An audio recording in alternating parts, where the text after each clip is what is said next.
this was what's the word? What's the word? Well, I don't quite think there's a specific word here except for this was the thing that happened.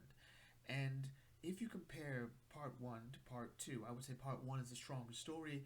It has a great job setting up the stakes. It's very hard to sort of top, oh, the master was here all along.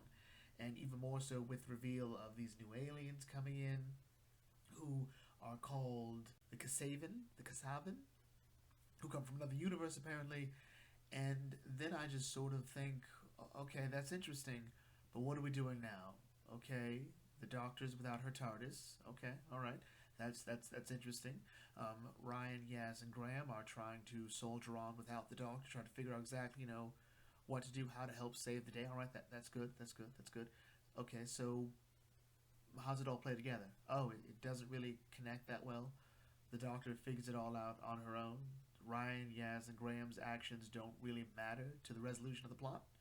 Okay, okay, okay. Well, what about the new characters? Ada Lovelace and Noor Inayat Khan. What? They're just sort of there? Like, background sets, exposition pieces, the temporary companions of the episode, giving us a total of five companions to the story. Oh, okay. They don't matter? Okay. All right. What about the Master? The Master played by Sasha Dewan. I hope I pronounced his last name correctly. Um, his portrayal is sort of like a diet can of John Sim until the end. Even the back and forth the Master has with the Doctor here is sort of reminiscent of that. When Sim's Master is in the present day and talking to the Doctor about what happened on Gallifrey, the Time War. That's there, but at the same time, there's sort of nothing else there. Um, I'm not saying that Sasha gives a bad performance. I think his performance is just sort of by the numbers. He took a note from Sim's Master. Crazy, must be crazy. And the thing is, I tend to look towards Missy as the best on-screen portrayal of the Master for New Who, where she shows up as a bit crazy, but there's also a bit of darkness to her. Sasha's Master in this story comes off just more, just sort of like hey, I'm a bit of a sadist, and I just want to make the Doctor suffer, but that's sort of it. And then the Doctor quickly turns it around on him when she points out, oh wait, you're not in charge of them either. You're just sort of making this weird deal. You don't quite get it either.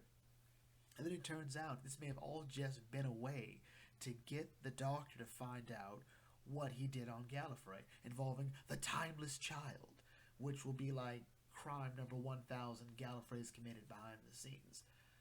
Hashtag Gallifrey did everything wrong, I guess.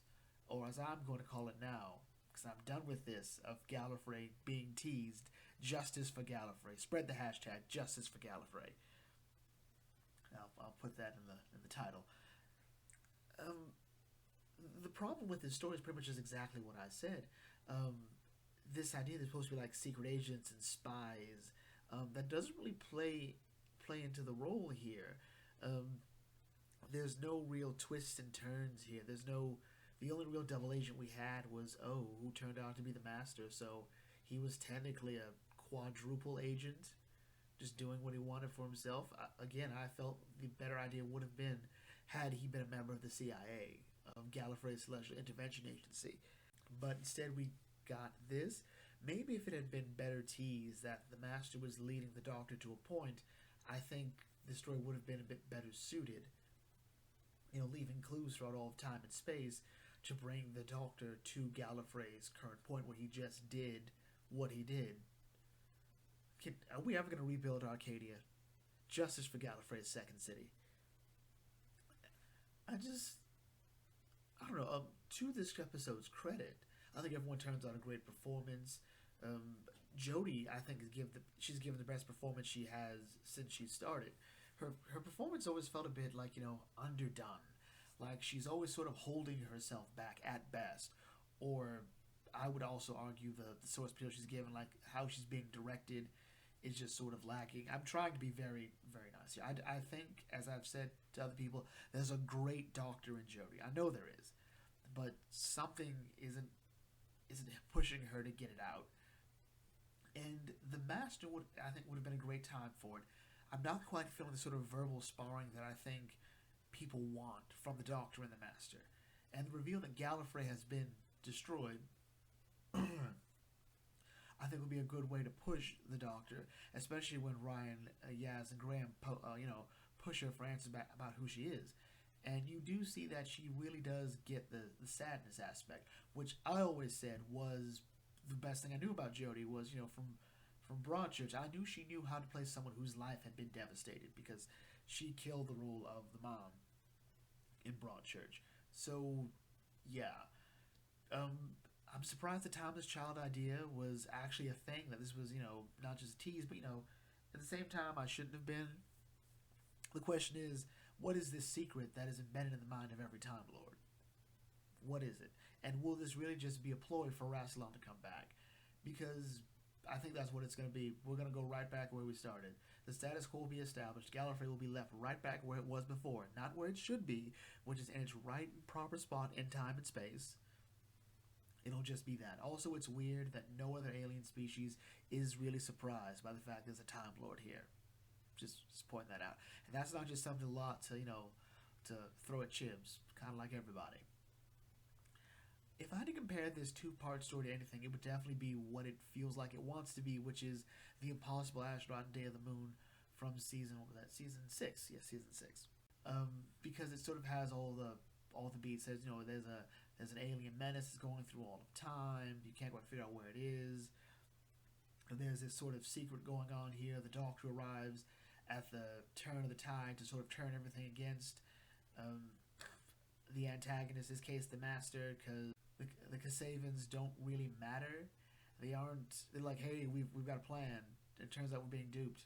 So does that really stop the plan? I don't know. I kind of faded in and out the last bit, not gonna lie. Again, some more twists and turns would have helped. I think it would be interesting if it turns out Stephen Fry isn't dead, that he actually is a much bigger player in the game than we thought, that he may have been Rassilon or Omega, that he's trying to track down, that he thinks the Kasavan are behind this, or that Kasavan could be used in some greater plot, or he's trying to keep the Doctor from finding out about what happened, about the Timeless Child. Who knows? Despite what I've said, I was surprised. Episode 1, I think, was still the better of these two. Overall, the story's lacking because it tries to do too much at once.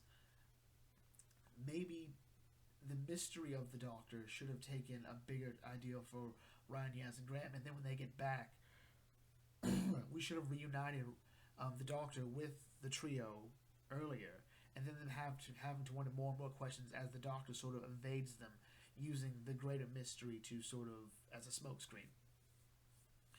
Overall, alright. Anyway, with that in mind, we'll bring this video to close here. So if you're new to the Bucket Think Tank, feel free to like, comment, share, subscribe. What were your thoughts on this episode? Hashtag Justice for Gallifrey. What do you think the Thomas Child is? What did Gallifrey do this time? And I will catch you all later. This is the Bucket Think Tank signing off. Thanks for watching. As always, may your fandom serve you well.